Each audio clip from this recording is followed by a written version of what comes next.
శనగ కోసం మట్టిని తవ్వితే ఏకంగా తగిలిన లంకే బిందేలాగా ఎంత చక్కగున్నావే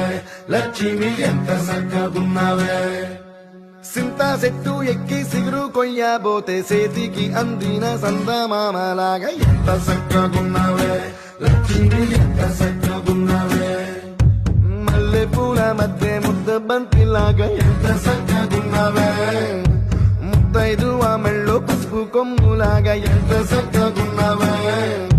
చుక్కల సీర కట్టుకున్న ఎన్నెలలాగా ఎంత చక్కగున్నావే ఏరుశనగ కోసం మట్టిని తవ్వితే ఏకంగా తగిలిన లంకే బిందెలాగా ఎంత చక్కగున్నావే లక్ష్మి ఎంత చక్కగున్నావే